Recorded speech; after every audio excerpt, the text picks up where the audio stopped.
c'est des personnes qui cherchent un partenaire et pas un géniteur. Exactement. En fait, elles veulent pas ce qu'on appelle settle, tu vois, Bah oui, avec des bad guys, quoi. Elles veulent se donner la possibilité de choisir la bonne personne. Bien en fait, sûr, c'est quand même un choix important. Donc, il y a à peu près 900 donneuses par an en France. C'est un chiffre qui est relativement stable sur les dernières années.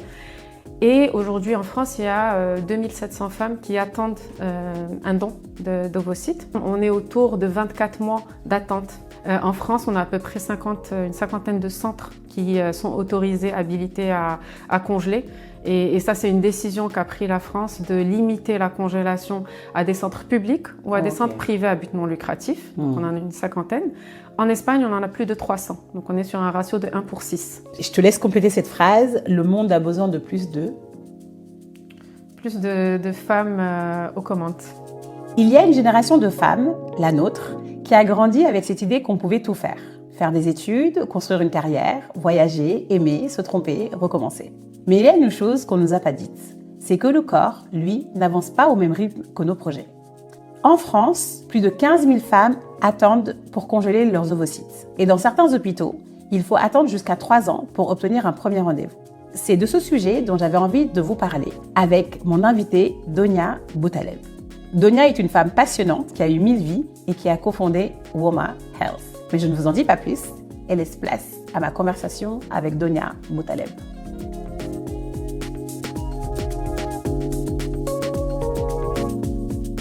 Bonjour Donia. Bonjour Enger. Je suis hyper contente vraiment qu'on puisse passer ce moment ensemble. Merci, moi aussi je suis ravie et merci de cette invitation. Avec joie. Comme d'habitude, j'introduis toujours le podcast en expliquant comment j'ai rencontré la personne. Et toi, c'était assez particulier parce que on a eu à échanger pendant 30 minutes sur un sujet qui n'a rien à voir, sur un autre sujet. Et le lendemain, j'ai vu ton profil LinkedIn dans mon feed. Et j'ai checké, je me dis, oh, elle est trop stylée cette meuf. J'ai trop envie de l'avoir sur le podcast parce que toi, tu as eu 1000 vies, on va en parler tout à l'heure. Et aussi parce que je partais en mission à Casa et tu as fait vraiment meilleure mise en relation de ma vie, je pense, parce que tu as fait un truc hyper carré. J'ai montré à mon associé, elle m'a dit, mais elle est trop stylée cette meuf. Et tu vois, ça c'est vraiment ma personnalité. Ouais, j'adore connecter les gens. C'est ça, du coup, on a ce point commun. Exactement. On a ce point commun. Du coup, je suis hyper contente. Et pour commencer, j'aimerais te demander, qui es-tu, Donia ? Alors, je suis Donia, je suis la fondatrice de Woma. Woma, c'est une plateforme qui accompagne les femmes qui souhaitent congeler leurs ovocytes pour qu'elles puissent le faire rapidement et sereinement. Woma, c'est mon deuxième bébé en tant qu'entrepreneur. J'ai eu un premier bébé auparavant, qui est une boîte dans le retail que j'ai lancée il y a plus d'une dizaine d'années et que j'ai revendu récemment. Ok. Donc voilà, entrepreneur récidiviste, on pourra en parler. Je suis aussi maman de 3 enfants. J'ai 2 filles qui ont 12 et 10 ans et un petit garçon qui a 5 ans. Donc vaste programme aussi là-dessus. Et voilà, et je pense que je suis une femme profondément féministe et c'est ce qui m'a menée vers Woma et on pourra en parler quand tu le souhaites. Clairement. Et tout à l'heure, tu me parlais aussi de tes running. Parce que oui, alors on a monté beaucoup d'escaliers. Effectivement, j'adore le sport. C'est quelque chose qui me caractérise. Et donc, je cours pas mal. Je cours avec des amis régulièrement. Je me lance aussi des défis quand l'occasion se présente. Donc, cette année, j'ai couru le semi-marathon de Madrid. Bravo. Et ce n'est pas rien parce que c'est une ville très vallonnée. Donc, c'était assez challenging pour un premier semi-marathon. C'est clair, tu m'étonnes. Et ça participe en fait de ma personnalité. C'est-à-dire que de manière générale, j'adore me lancer des défis sportifs, défis perso ou défis pro. Ouais. Du coup, on va parler du pro moi, je voulais qu'on parle de ce sujet des ovocytes, qui est un sujet, en fait, moi, j'en parle beaucoup avec des amis, mais ce dont on s'est rendu compte toutes mutuellement, c'est qu'en fait, l'information ne circule pas. C'est-à-dire que nous, on est dans un cercle quand même très privilégié. Et en fait, on se dit le mot chacune, on sait ce que c'est. Confidentiel. Et encore, moi, j'ai découvert ça il y a quelques années. Ça fait pas si longtemps, quoi. Complètement. Et j'aimerais d'ailleurs pour commencer, que tu nous expliques qu'est-ce que ça veut dire en fait la congélation d'ovocytes au sens concret. Enfin, qu'est-ce que ça veut dire concrètement? Alors effectivement, je rebondis sur ce que tu disais. Nous, notre mission chez Woma, c'est de démocratiser l'accès au parcours de congélation d'ovocytes. Et on le fait à travers 2 axes. Et il y a un premier axe donc, qui est d'informer, de sensibiliser sur ce sujet, parce qu'on s'est rendu compte que la formation était peu connue sur différents aspects. Déjà sur le parcours en lui-même et après sur les options qui sont liées à ce parcours. Après, il y a un deuxième axe qui est de faciliter ce parcours et je t'en parlerai quand on parlera plus en détail de WOMA. Et donc, pour revenir à ta question sur qu'est-ce que la congélation d'ovocytes, en fait, la congélation d'ovocytes, c'est une technique médicale qui permet de conserver, de prélever et de conserver les ovocytes d'une femme pour une utilisation ultérieure dans le cadre d'une fécondation in vitro. Donc, concrètement, une femme qui n'a pas de projet de maternité immédiat peut avoir recours à la congélation d'ovocytes pour décaler son projet de maternité. Et concrètement, en fait, les ovocytes, ils sont conservés à très basse température, à moins 196 degrés. C'est ce qu'on appelle la vitrification. Donc, c'est une technique médicale qui permet de maintenir la qualité des ovocytes. Donc, ça, c'est assez extraordinaire. C'est-à-dire qu'à travers la congélation d'ovocytes, une femme, par exemple, qui congèle ses ovocytes à 32 ans, aura quasiment les mêmes chances d'accéder, des mêmes chances de grossesse à 41 ans avec ses ovocytes de 32 ans. Voilà. Donc ça, c'est assez extraordinaire. Ça fiche quoi dans le temps. Exactement. En fait. Exactement. Et si je peux te donner un peu de contexte par rapport à ça, la raison pour laquelle les femmes peuvent faire ce choix de congeler leurs ovocytes, c'est une raison physiologique et biologique. C'est-à-dire que tu as probablement entendu parler de l'horloge biologique. Voilà. Of course. Et en fait, qu'est-ce qui se passe concrètement? C'est assez injuste parce que les femmes ne sont pas logées à la même enseigne que les hommes. Bien sûr. Et donc, nous, les femmes, en fait, on a une baisse de la quantité de nos ovocytes et de la qualité de nos ovocytes avec l'âge. Donc là où les hommes, eux, continuent à produire des spermatozoïdes quotidiennement et ça se compte en millions de spermatozoïdes, nous, les femmes, on est avec une réserve ovocytaire qui est de l'ordre de 1 à 2 millions d'ovocytes. Et à travers l'âge, cette réserve, elle va baisser. Donc à la puberté, on est à 300-400 000 et on va terminer à environ 1000 ovocytes autour de la ménopause. Et ça va très très vite. Et est-ce qu'il y a un âge critique où justement la chute est dégringolante? Alors l'âge critique, c'est 35 ans. D'accord.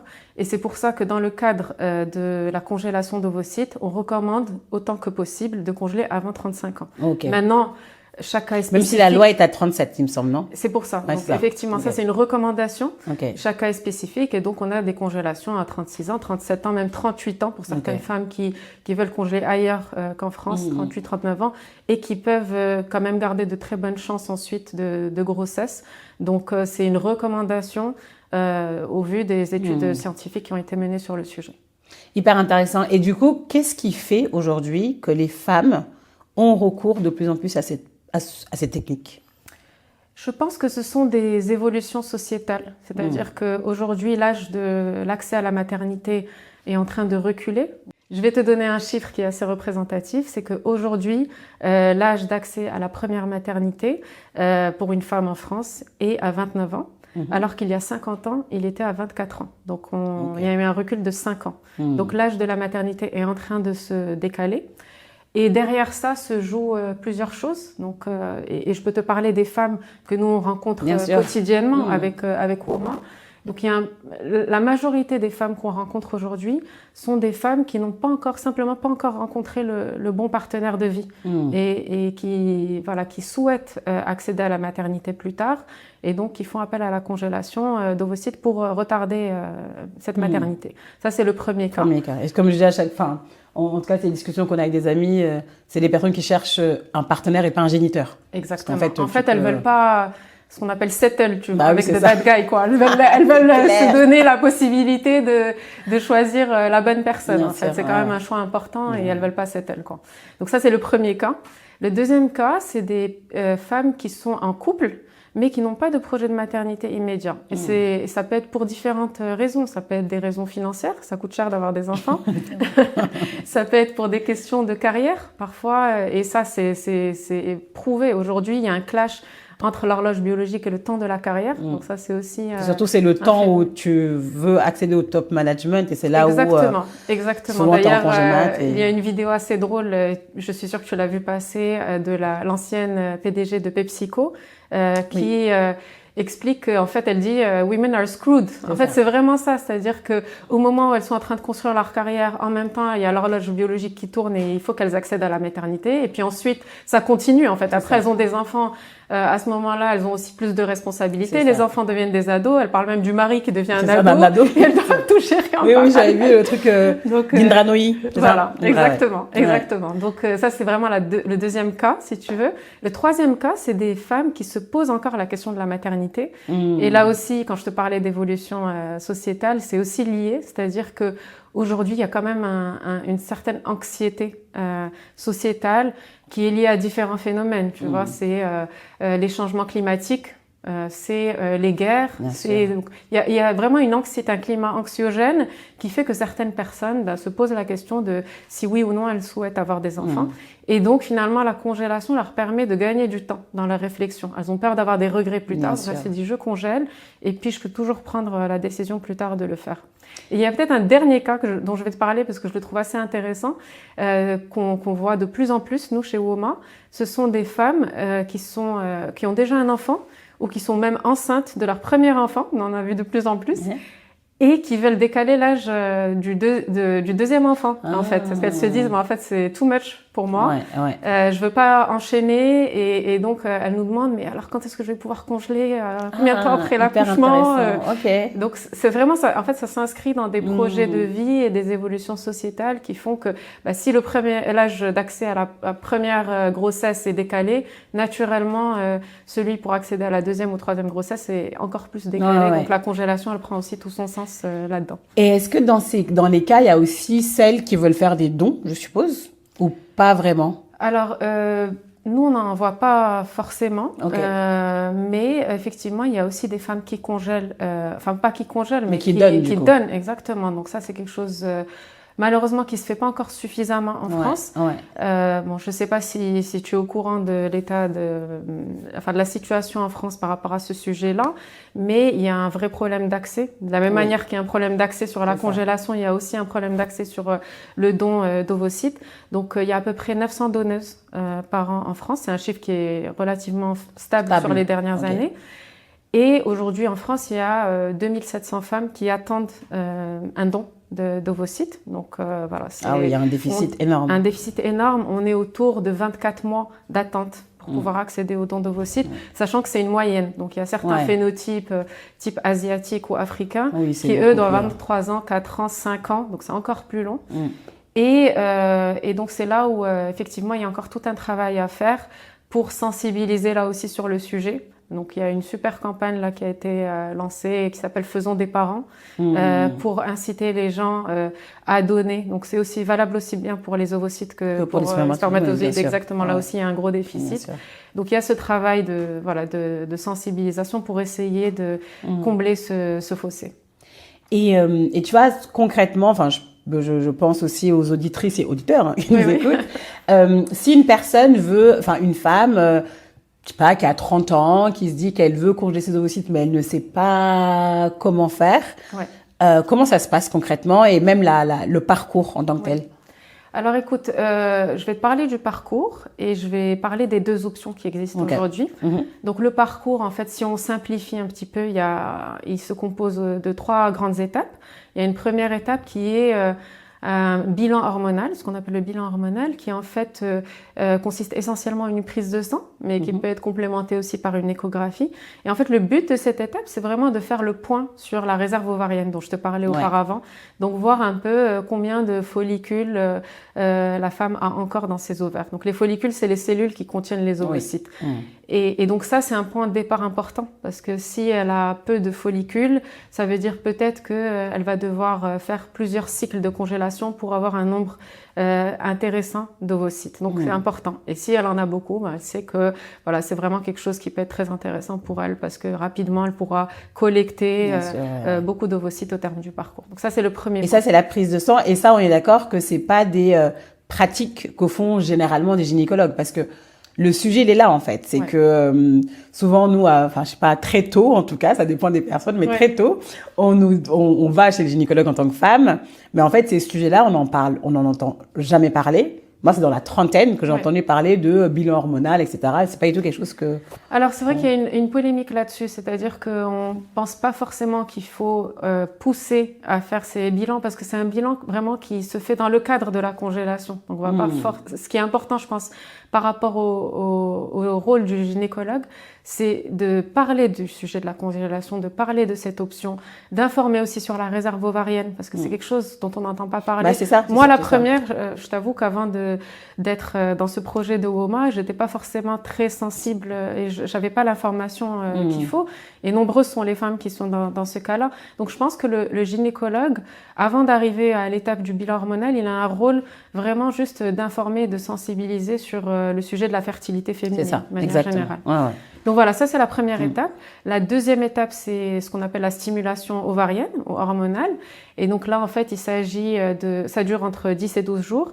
Et ce sont des injections hormonales quotidiennes à heure fixe que s'administre donc la femme donc en parcours. Et en fait, l'idée c'est quoi? C'est que en fait, on s'administre une hormone qui est l'hormone folliculo-stimulante, qui est naturellement donc fabriquée par notre corps pour normalement stimuler un seul follicule.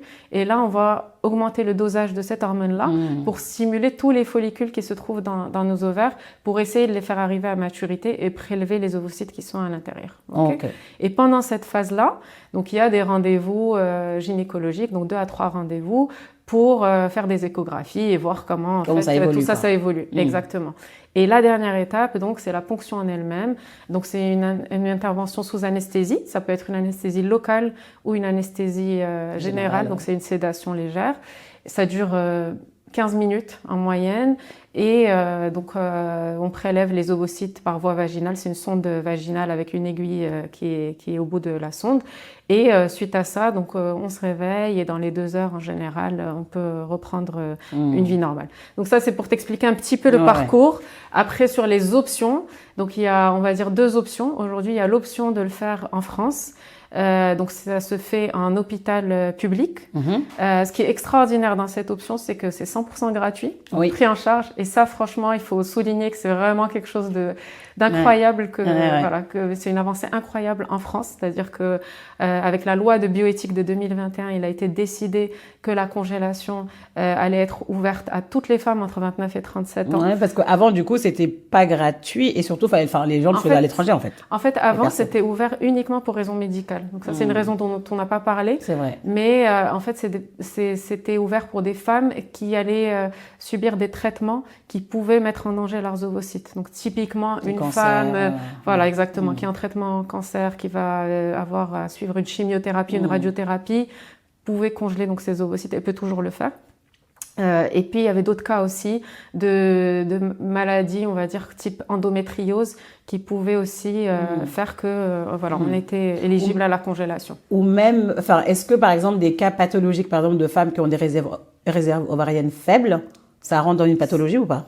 Il me semble que non, mais à vérifier. Il me semble que non. Il me semble que non. Et donc, depuis cette loi, en fait, la congélation a été ouverte pour ce qu'on appelle raison sociétale, dont on a parlé auparavant. Donc ça, c'était une avancée. La deuxième avancée, c'est que pour les femmes, en fait, qui le font pour des raisons sociétales aussi, ce parcours est pris en charge à 100%. Donc, vraiment, il est gratuit. Et ça, c'est extraordinaire. Le problème dans ce parcours-là, voilà, exactement. Un petit bémol quand même. Exactement. Le problème, c'est que du coup, la demande a explosé. 15 000 femmes, 15 000 femmes sur liste d'attente. Voilà. Et donc, c'est là où je voulais en venir, c'est que l'offre n'a pas suivi. Et donc, il y a des listes d'attente qui s'allongent. Donc, on est à 15 000 femmes sur liste d'attente et des délais incroyables. De 2 ans, 3 ans. Voilà. Et je pourrais t'en parler, mais nous, on a mené une enquête terrain pour factualiser ça chez WOMA. Et on a vu que c'était jusqu'à 3 ans d'attente. Et je t'avoue que là, je parle à des femmes donc quotidiennement. Là, j'ai entendu du 4 ans, 5 ans parfois. Donc, bon, et c'est partout, pour le coup, en sur France, les grandes agglomérations. Vraiment, sur les grandes agglomérations. Moi, j'ai des amis, c'est en province, partout. Elles sont à Paris, mais elles disent, je vais tester la province, mais c'est pire. C'est pas pire.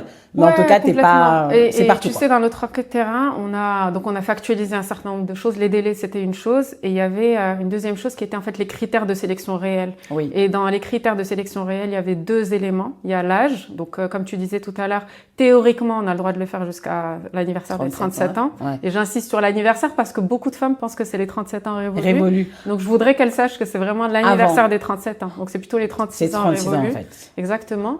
Donc, théoriquement, c'est cet âge-là. Mais dans les faits, quand on a appelé les centres de congélation, parce qu'on a pris notre téléphone et on les a appelés un à un, en fait, dans les faits, à partir de 35 ans et demi, ils ne prennent plus, pour la majorité, parce que, en fait, le parcours est trop long. Et donc, ils savent que d'ici à ce qu'on arrive au bout du parcours, on sera au-delà de 37 ans. Donc ça, c'était un premier élément, un premier critère. Et il y en avait un deuxième qui était le critère géographique. Donc, effectivement, il y a certaines femmes qui se disent, en fait, je vais appeler un centre dans une autre région et voilà, ils vont me prendre. Et en fait, tiens-toi bien, mais 85% des centres qu'on a appelés, donc, qui étaient actifs au moment de l'enquête, refusaient de prendre des femmes qui n'étaient pas résidentes de la région. Exactement. Donc, ils demandaient des justificatifs de résidence. Donc, c'est te dire que, voilà, c'est un peu une impasse. Et donc, je te parlais de ce premier moyen, on va dire, ce premier parcours pour congeler ces ovocytes. Il y en a un deuxième, c'est celui qu'on a développé avec Woma, qui est en fait un parcours qui se fait à 90% en France. Nous, on a pensé vraiment ce parcours comme un parcours qui est centré autour de la patiente, donc et tout en lui permettant d'accéder à ce parcours rapidement. C'est notre proposition de valeur, c'est de dire en fait, vous avez 3 ans de délai en France. Nous, on veut vous donner la possibilité de le faire dans les 2 mois, et en même temps, on veut vraiment vous accompagner au maximum pour que l'expérience soit une expérience positive. Et donc, avec le parcours WOMA, 90% du parcours, c'est-à-dire l'étape 1 et 2 dont je t'ai parlé, se font en France. Et il n'y a que la dernière étape, la ponction, qui est réalisée en Espagne. Donc, c'est 24 heures sur place. Et donc, ça permet à la femme qui souhaite le faire, de le faire en toute sérénité, tu vois, sans avoir à chambouler tout son programme. Ça présente l'avantage aussi d'être remboursé à 70%. Et ça aussi, j'insiste dessus parce que beaucoup de femmes ne le savent pas. Elles pensent que si elles vont à l'étranger, c'est tout à leurs frais. Exactement. Or, si elles le font au sein de l'Union européenne, et donc en l'occurrence avec WOMA en Espagne, elles ont droit à 1 970 € de remboursement. Donc, c'est à peu près 70%. Donc, c'est quand même très intéressant. Dans un parcours où, en fait, le temps est crucial. On en a parlé. En fait, chaque mois compte, en fait, dans ce parcours-là. Parce que les ovocytes n'attendent pas de se réduire ou de baisser en qualité. Gagner du temps, c'est vraiment, vraiment important. Donc, Et vous, qu'est-ce qui vous permet, Woma, qu'est-ce qui vous permet justement comment vous avez fait pour créer cette alternative-là? Est-ce que c'est vos experts que vous mobilisez? C'est quoi Alors, ce qui nous a permis de créer cette alternative, c'est le fait déjà de déplacer la ponction en Espagne. Parce qu'il faut savoir qu'en Espagne, il n'y a pas de délai d'attente, contrairement à la France. Et pour te donner un chiffre, pour expliquer en fait ce décalage, en France, on a à peu près une cinquantaine de centres qui sont autorisés, habilités à congeler. Et ça, c'est une décision qu'a pris la France de limiter la congélation à des centres publics ou à des centres privés à but non lucratif. Donc, on en a une cinquantaine. En Espagne, on en a plus de 300. Donc, on est sur un ratio de 1/6.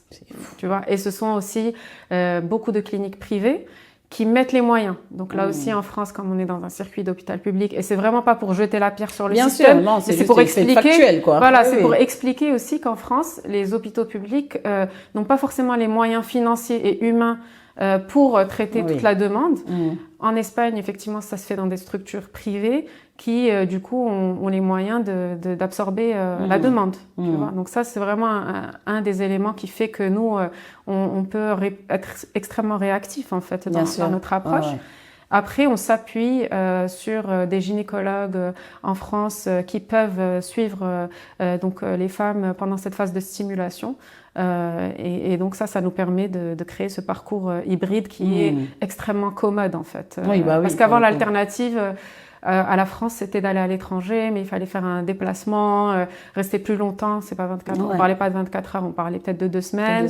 Ou alors essayer en mode système D, si tu veux, de trouver un gynécologue ici en France qui puisse nous suivre. Nous, on a vraiment structuré ça, on a aussi fait en sorte que ce soit vraiment très fluide et facile. Tu vois, qu'il n'y a pas de galère dans le système, en fait. Et surtout, je pense qu'il y a aussi ce sujet de comment tu l'insères dans les agendas, et c'est quelque chose parfois de privé, les gens veulent pas en parler, du coup, tu as ce côté aussi discrétion. Et avec Woma, du début du parcours jusqu'à la fin, ça prend à peu près combien de temps?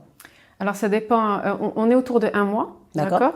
Maintenant, on le planifie à l'avance. Donc par exemple, si une femme nous contacte, on peut se dire que maximum dans les 2 mois, elle pourra réaliser sa ponction. Pourquoi? D'accord. Parce que la planification, elle dépend aussi du cycle de la femme. Donc Oui. on l'a fait en 1 mois, Oui. ça nous est arrivé de le faire en 1 mois, mais on va dire que c'est maximum 2 mois. D'accord. D'ailleurs, on a eu Ok. récemment une très très belle histoire d'une femme qui nous a contacté début août en nous disant mon anniversaire c'est le 6 septembre, donc 1 mois plus tard, et en nous disant je sais que c'est mort pour moi, en fait je vais juste pas y arriver. Et on a vraiment remué ciel et terre pour lui permettre de le faire. Elle a fait le 5 septembre, donc la veille de ses 37 ans. Elle nous a dit que c'était le meilleur cadeau d'anniversaire que je pouvais espérer. J'adore. Et on était vraiment contente d'y être arrivée parce que même nous, on se disait est-ce qu'on va y arriver en 1 mois? Les astres se sont alignés et voilà, on était très contente de l'accompagner. Et est-ce que, enfin, juste parler aussi de ces sujets-là, mais est-ce que il y a par exemple des effets, tu vois, pendant cette phase de stimulation qui dure 10 à 12 jours, est-ce qu'il y a des effets secondaires pour la femme? Est-ce que, par exemple, si elles doivent le faire, est-ce qu'elles doivent s'aménager leur emploi du temps? Alors, je vais répondre déjà aux effets secondaires. En fait, les effets secondaires s'apparentent beaucoup aux effets secondaires du cycle, du syndrome prémenstruel. Exactement. Et donc, ce que ça veut dire, c'est qu'on est inégal face à ça. Tu sais, il y a des femmes qui n'ont rien. Qui c'est très cool, voilà, n'ont aucun effet secondaire, et puis il y en a d'autres malheureusement qui morflent un peu. C'est ça. Et donc les effets secondaires, c'est effectivement, ça peut être des ballonnements, des douleurs pelviennes, de la fatigue, des sauts d'humeur aussi, parce qu'on parle d'hormones, voilà. Mais encore une fois, c'est très inégal. On a des femmes qui nous disent moi j'ai rien senti, ou même certaines qui nous disent moi j'ai un boost d'énergie, et puis d'autres qui nous disent mais moi je me sens très fatiguée, je suis quand même très ballonnée, etc. Après, il y a un phénomène qui s'appelle le phénomène d'hyperstimulation, qui est extrêmement rare, donc c'est moins de 1% des cas, qui en fait fait que donc les ovaires sont surstimulés et donc elles grossissent de manière importante, et là ça peut être dangereux pour une femme. Mais il faut savoir que les protocoles médicaux qui sont développés aujourd'hui sont développés de telle sorte à éviter ce syndrome-là. Et c'est aussi pour ça qu'il y a les 3 rendez-vous gynécologiques pendant la stimulation, vraiment pour suivre de près chaque femme et pour s'assurer qu'on ne tombe pas dans ce cas-là.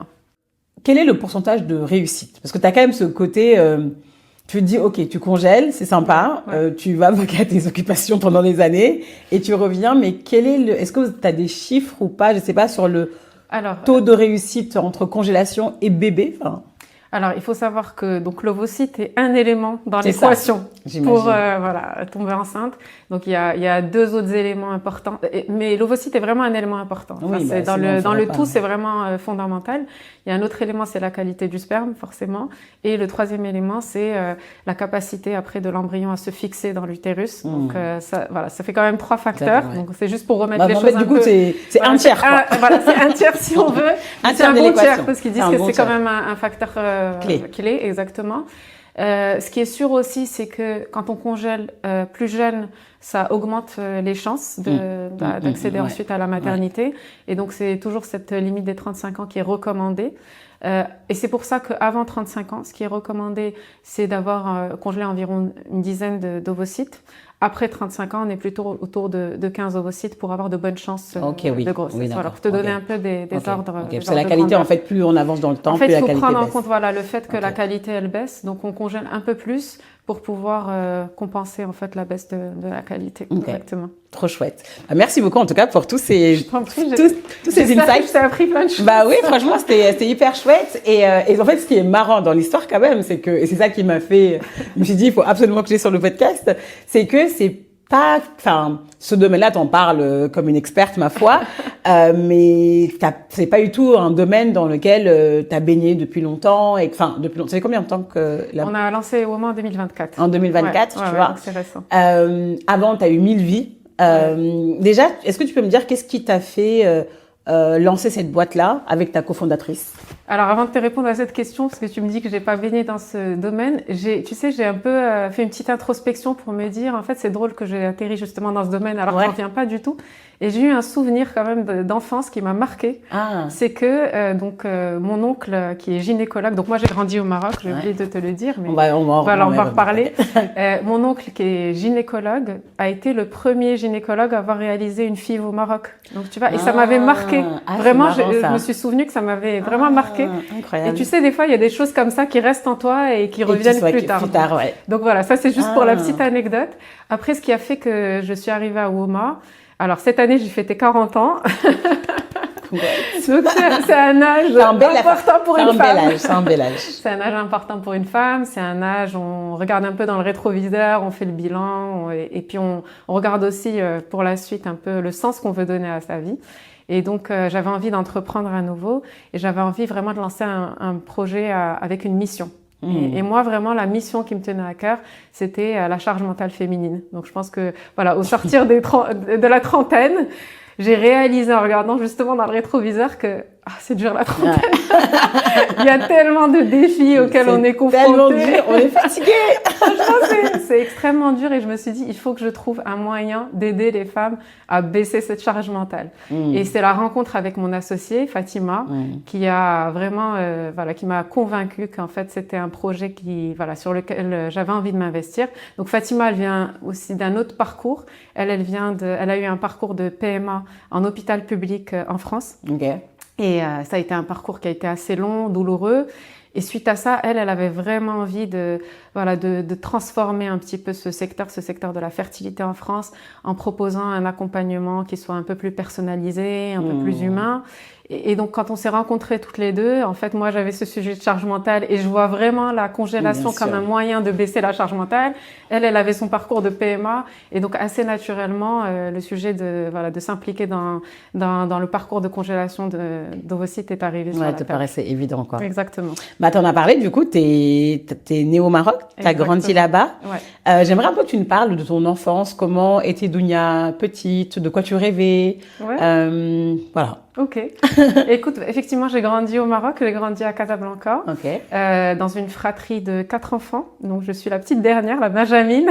Les meilleurs. Voilà. Je crois que tu es la dernière aussi, c'est ça. Voilà, j'ai 2 grands frères et une sœur dont on est très proches. On a 18 mois de différence. On a vraiment grandi ensemble. J'ai grandi avec des parents très présents. Qui nous ont inculqué de belles valeurs, donc 2 entrepreneurs, donc ceci explique cela aussi, on pourra y revenir. Une maman avec beaucoup de caractère, avocat d'affaires, très investie dans son travail, dans la société civile, mais aussi dans sa famille. Un papa entrepreneur aussi qui nous a aussi transmis le goût du travail.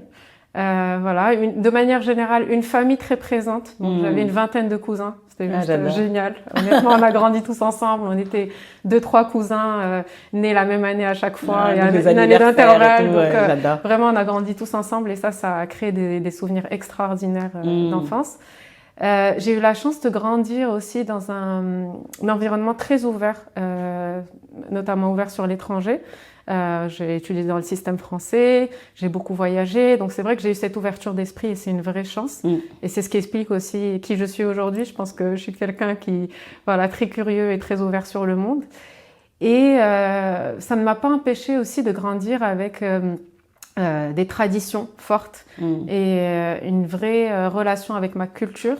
Et c'est quelque chose qu'aujourd'hui, j'essaye de vraiment transmettre à mes enfants. Parce que je pense que ça fait partie de son identité et je pense que c'est vraiment important de la prendre à bras-le-corps et de l'assumer. Ouais. Et tu rêvais de devenir quoi? T'avais des rêves particuliers ou pas? Alors, je pense comme beaucoup de petites filles, je voulais être gymnaste. C'est vrai?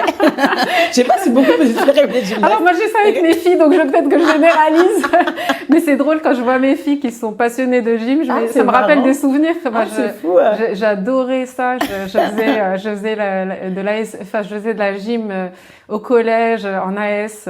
Et je me suis fait des super copines à travers ça. Ma meilleure amie, je l'ai rencontrée comme ça à travers l'AS Gym. Et je participais à des compétitions et j'étais vraiment passionnée par ça. Et j'ai toujours été très sportive, on en a parlé, mais voilà, c'est venu entre autres de ça. Mais après, donc ça c'était vraiment un rêve, on va dire, d'enfance. Mais après, récemment, j'ai fait une petite introspection aussi je t'en ai parlé, pour essayer de comprendre comment j'étais enfant et ado. Oui, ouais. Et j'ai réalisé que ce à quoi j'aspirais le plus, c'était une certaine forme d'indépendance. Et aujourd'hui, tu sais, c'est vraiment ma valeur cardinale. C'est la liberté, l'indépendance. Donc ça vient, je pense de là. Je pense que j'ai grandi avec ce modèle, donc notamment le modèle de ma mère, qui était extrêmement indépendante. Et donc j'aspirais aussi à atteindre cette forme d'indépendance-là. Et je pense que ça s'est en fait traduit par différents aspects. Il y a eu un aspect professionnel, et en fait, l'entrepreneuriat est né de cette envie d'être indépendante et un peu libre de mes choix. Et pour moi, ça a toujours été un modèle. À aucun moment, je me suis dit, je vais faire carrière. En fait, pour moi, c'était clair que j'allais être entrepreneur parce que j'avais cette valeur qui était profondément ancrée en moi. Mais du coup, ça, c'est marrant parce que du coup, t'as pas commencé ta carrière. Enfin, ce que tu vois. Après, peut-être tu vois, d'habitude, les gens d'habitude, il n'y a pas d'habitude, il n'y a pas de règles. Mais, t'es quand même passé par le conseil. Exact. Est-ce que du coup, t'es passé par le conseil pour te dire, j'apprends la méthodologie pour l'appliquer? C'est ça? C'est exactement ça. En fait, donc pour moi, c'était très clair. J'allais être entrepreneur. J'ai grandi dans un environnement d'entrepreneur. C'était mon modèle. Maintenant, tu sais, quand j'ai eu mon diplôme, à l'époque, l'entrepreneuriat n'était pas aussi démocratisé que maintenant. Ça me rajeunit pas, mais voilà, je le dis quand même. T'as que 40 ans. Je le dis quand même. Toutefois, moi, j'avais fait un échange aux États-Unis. Et j'avais juste adoré la vibe et le côté entrepreneurial. Le point commun qu'on a encore. Ouais, exactement. On en parlait tout à l'heure.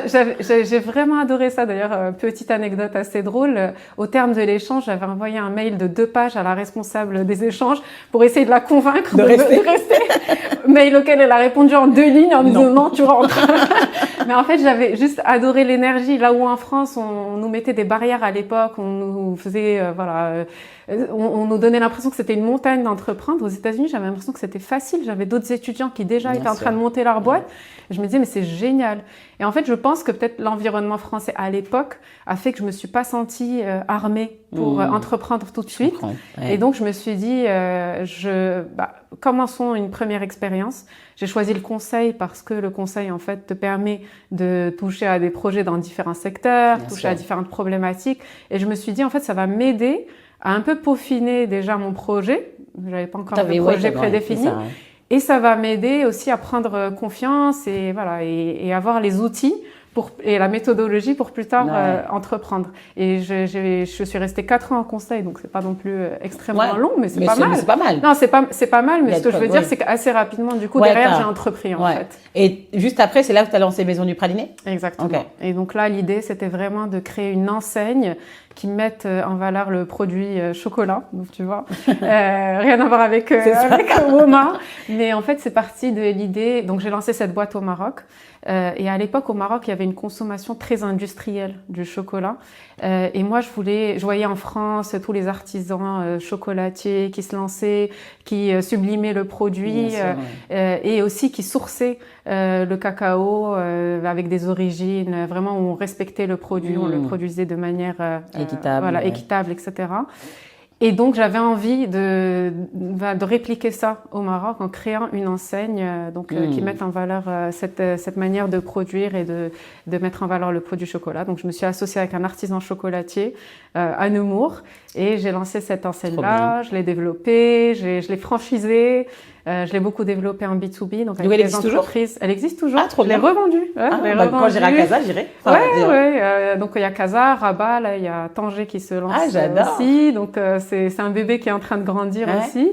Et c'est devenu une institution au Maroc. Donc beaucoup de gens autour de moi, je ne sais pas si c'est biaisé, mais disent que c'est le meilleur chocolat du Maroc. J'adore. Donc ça me fait vraiment plaisir de me dire qu'en fait j'ai réussi à construire une marque qui aujourd'hui fait partie vraiment de l'écosystème. L'écosystème, exactement. Et qu'est-ce qui t'a fait vendre? Ça a duré combien de temps et qu'est-ce qui à un moment donné, tu t'es dit... Ça a duré 9 ans. 9 ans, ouais. C'est pas mal quand même. Écoute, il y a eu tout au long plein de nouveautés, donc notamment le fait de franchiser, pour moi, c'était super, c'était une avancée. Et au bout d'un moment, il y avait un côté un peu répétitif et routinier. Or, moi, je déteste la routine. J'ai besoin de... c'est mon côté curieux aussi. J'ai besoin de continuer à apprendre, d'avoir le sentiment de continuer à grandir. Et là, je le sentais plus. Donc, j'avais envie de passer à autre chose. C'est vrai que d'un côté, quand on a une boîte qui fonctionne bien et en plus qu'on est dans un secteur qu'on aime, parce que j'aimais profondément ce que je faisais, c'est un choix qui est difficile de laisser ça pour sortir de sa zone de confort et recommencer quelque part à zéro. Mais je pense que moi, ça me nourrit en fait. J'ai besoin de ça. J'ai besoin, même si c'est douloureux, ça me coûte parfois de sortir de ma zone de confort. Mais je pense que vraiment, c'est quelque chose dont j'ai besoin et ça me nourrit énormément.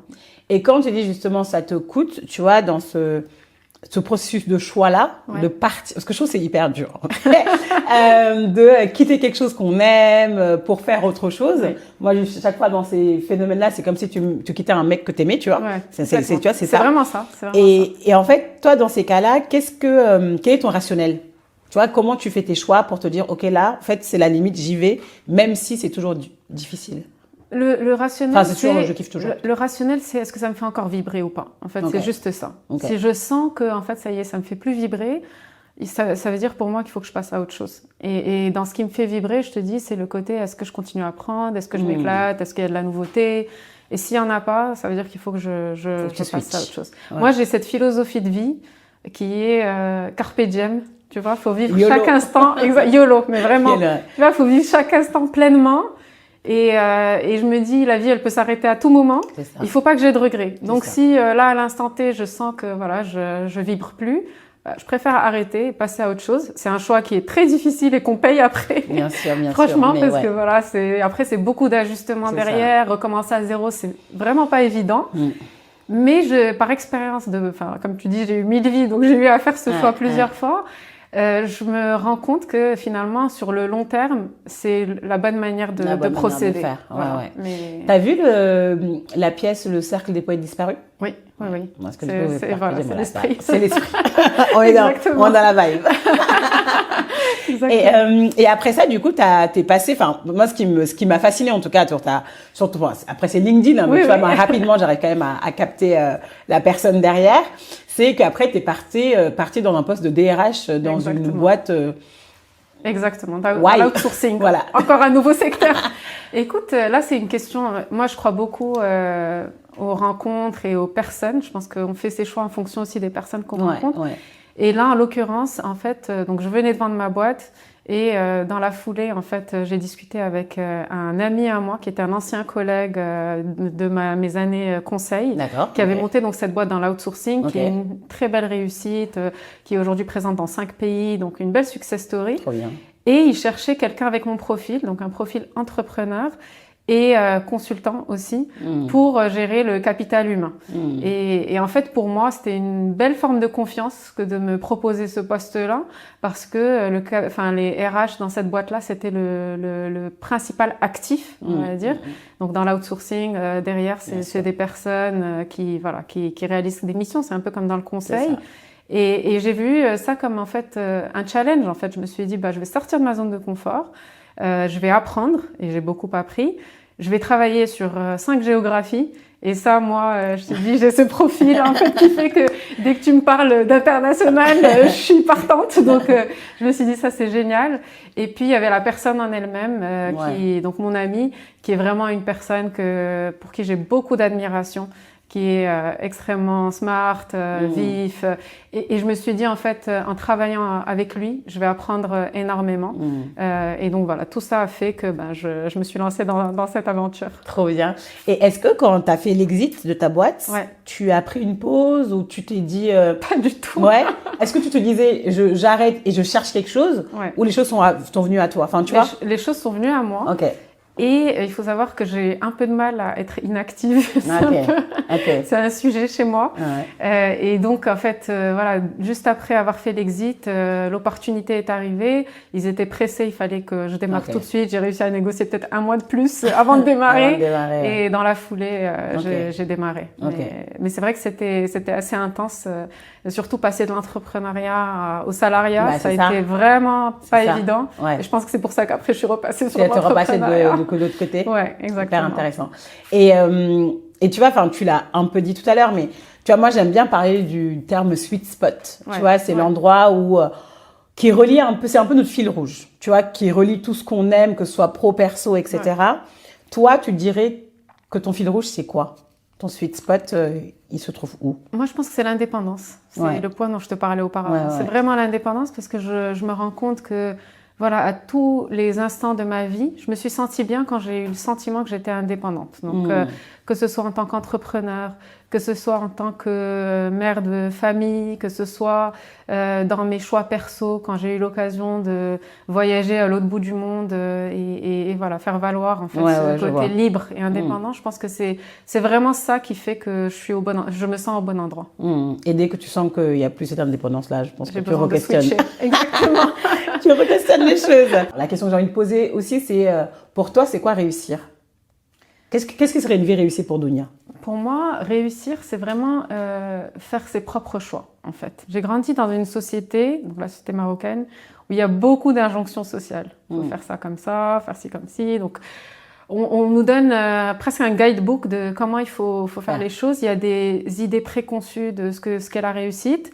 Je pense que j'ai été nourrie aussi par ces idées. Au fond, j'ai quand même fait une prépa, une grande école, du conseil. Donc, je pense qu'au début, j'ai un peu suivi toutes ces voies un peu toutes tracées. Mais en fait, je pense qu'assez rapidement, j'ai réalisé que, en fait, ma vie, c'était ma vie et que j'en avais qu'une seule. Voilà, il n'y avait pas une deuxième vie qui allait arriver derrière, en tout cas pas tout de suite. Et donc, il fallait vraiment que je fasse mes choix comme je les entendais. C'est pas toujours facile à faire, honnêtement. Mais à chaque fois que je l'ai fait, je l'ai pas regretté en fait. Je me suis rendu compte que voilà, c'est ce qui faisait que j'avais le sentiment d'avoir réussi ma vie et surtout les aspects pro et perso. Et du coup, qu'est-ce que t'évoque la liberté d'être soi? Ça veut dire quoi chez toi ou qu'est-ce que ça t'évoque? C'est vraiment ce que ça m'évoque, c'est se détacher des injonctions sociales. C'est vraiment ça. C'est-à-dire ne pas suivre ce que les autres nous dictent. Et c'est pas évident. Vraiment, c'est pas évident. Et comment tu l'as fait, toi, ça? Comment tu as réussi? Effectivement, c'est pas évident, mais comment tu as réussi à t'en détacher? Écoute, en assumant mes choix, en fait. Il y a des choix qui n'ont pas été évidents. Je sais pas, je vais te donner un exemple anodin, parce que je pense que c'est arrivé très tôt, en fait, le fait d'assumer ses choix. Moi, j'ai grandi en étant très coucounée. On me mettait beaucoup de barrières en me disant « tu peux faire ci et pas ça ». Et assez rapidement, je pense que j'ai challengé en fait ça. Et donc, par exemple, quand j'étais en école, à la fin de la première année, il s'agissait de faire un stage. Et j'avais aucune envie de faire un stage bateau, tu vois, c'est un stage d'été, c'est 2 mois, on n'apprend rien en 2 mois, honnêtement. Donc moi, dès la première année, je me suis inscrite dans une association, une assoce de l'école qui s'appelait Mission Quechua et qui permettait d'aller ensuite au Pérou en été pendant 2 mois. Donc avec 1 mois, on réalisait une mission et 1 mois où on était en sac à dos, voyage sac à dos. Et donc j'ai fait ça dans mon coin sans consulter personne et puis je me souviens avoir appelé mes parents en leur disant bon bah cet été en fait je vais au Pérou. Alors tu t'imagines voilà, j'avais 19 ans, 20 ans, j'allais aller à l'autre bout de la terre et là ils ont été pris de panique, tu vois, ils m'ont dit mais non mais tu vas pas aller au Pérou. J'ai dit mais si, je vais aller au Pérou, j'ai déjà pris mes billets, de toute façon j'y vais. C'est décidé, tu vois. Et c'était quand même un statement assez fort parce que j'étais encore jeune et que voilà, je te dis j'avais été très cocoonée. Bien sûr, Et voilà, pour moi, c'était très clair dans ma tête, j'allais le faire. Et je pense que toute ma vie, ça a été ça. Ça a été parfois un peu de bousculer les choses pour arriver là où moi j'avais envie d'arriver. Et en général, après coup, tu vois, le retour est plutôt positif, même de leur part. Au retour du Pérou, ils étaient hyper positifs. C'est un super voyage que tu as fait, bravo, etc. Tu vois. Donc parfois, ça fait du bien aussi de bousculer. Il faut pas forcément faire ce que les autres attendent que tu fasses, en fait. Ouais, complètement. Non, mais merci beaucoup. Là, je vais passer rapidement, Dounia, sur les questions que j'appelle le Tamil Gatemeri, des questions assez spontanées. Tu réponds comme tu le sens. Ok. qu'est-ce que tu es encore en train d'apprendre aujourd'hui? Qu'est-ce que je suis encore en train d'apprendre? Beaucoup de choses. Là, je suis sur un nouveau projet, donc Woma. J'apprends beaucoup de choses sur le secteur de la fertilité et j'adore. Franchement, je suis en contact tous les jours avec des gynécologues, avec des patientes, avec des partenaires. Donc, j'apprends beaucoup sur ce sujet-là. J'apprends à mieux me connaître aussi. La quarantaine, je t'en ai parlé. Je pense que c'est un moment où on réalise plus d'introspection. Et donc, j'essaye de cheminer dans ce sens pour mieux me connaître. Et j'apprends encore plus à être indépendante aussi. C'est-à-dire que j'apprends à assumer davantage encore mes choix. Je l'ai fait toute ma vie, mais là encore plus. Je me dis, ça y est, 40 ans... c'est bon. C'est bon. Nous ne sommes plus là. Voilà, exactement. Est-ce qu'il y a des parts de toi que tu n'exprimes pas encore et que tu aimerais exprimer plus tard? Ou qu'en tout cas, tu te dis, je les touche du doigt, je les identifie, mais Je pense que c'est mon côté artiste. Donc, il faut savoir que j'ai cette sensibilité-là. J'ai une grand-mère qui est peintre. Et donc, j'ai grandi avec cette grand-mère avec qui je peignais de temps en temps et qui m'a vraiment éveillée à cela. Et j'ai toujours voulu trouver du temps à consacrer à la peinture. Malheureusement, j'ai une vie assez chargée. Ça va venir. Donc ça va venir, je le garde dans un coin de ma tête et je me dis qu'un jour, j'espère pouvoir prendre le temps de développer cet aspect de ma personnalité. D'ailleurs, ma fille aînée a aussi cette fibre artistique et je la pousse énormément. J'ai pas vraiment besoin de la pousser parce qu'elle le fait spontanément. Mais je suis ravie de voir qu'elle prend le temps et la place pour développer cet aspect de sa personnalité. Qu'est-ce que tu fais de ton temps libre? Tu disais tout à l'heure, tu es toujours occupée. Ouais. Est-ce que tu as des temps de latence?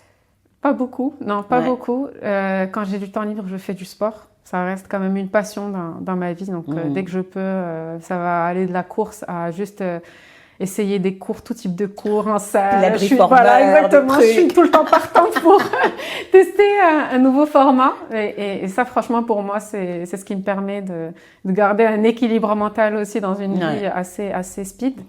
Et après, j'utilise aussi le temps libre pour passer du temps avec mes enfants. Parce que c'est important, ils grandissent vite. C'est clair. Et donc, j'essaye vraiment d'en profiter pour créer des liens forts avec eux. Tout à l'heure, tu me diras, mais j'ai un conseil à te donner pour le temps libre. Je vais te donner un tips. Est-ce que tu as un livre que tu aimerais recommander, un livre que tu as lu et tu te dis, en fait, ce livre-là, tout le monde devrait le lire parce que ça a été game changer pour toi? Ouais, alors, moi, il y en a eu deux. Un premier, c'est Lean In de Sheryl Sandberg. Ouais. J'ai vraiment adoré ce livre. En fait, à travers ce livre, vraiment, elle encourage les femmes à prendre la place qu'elles doivent prendre. Et elle explique aussi tous les conditionnements sociaux qui font que parfois on ne le fait pas. Voilà, exactement. Donc, je trouve que pour une femme, c'est important de le lire. Après, il y a un autre livre plus léger de Raphaël Giordano qui s'appelle « Ta deuxième vie commence quand tu comprends que tu n'en as qu'une ».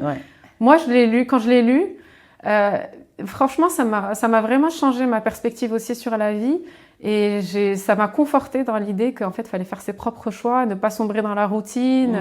Donc vraiment, c'est un livre très léger, mais je trouve que... très facile à lire. Très facile à lire, je pense que je l'avais lu vraiment en 2-3 heures exactement. Je me souviens que c'est très rapide. Très rapide, Mais j'ai aimé ce qu'il transmettait, en fait. Non, je suis d'accord, je l'ai lu aussi et je l'ai trouvé cool, tu vois. Voilà, c'est ça. C'est pour ça que c'est un livre très léger, mais honnêtement, je trouve que il y a certaines personnes qui malheureusement se posent pas trop de questions, qui vivent une vie un peu en mode pilote automatique et qui pourraient gagner à lire ce type de livre. Il y en a d'autres, hein, mais juste pour réaliser qu'effectivement le temps passe et que quand on en a la possibilité, il faut essayer autant que possible de faire des choix un peu réfléchis en fait. Et que la vie est une infinité de possibilités. Enfin, vraiment, hier je déjeunais avec une de mes mentors et on se disait ça, elle disait mais il y en a qui vont se lever le matin, qui vont lire les journaux, qui vont dire j'ai peur, tu vois, et que la vie en fait elle est incroyable.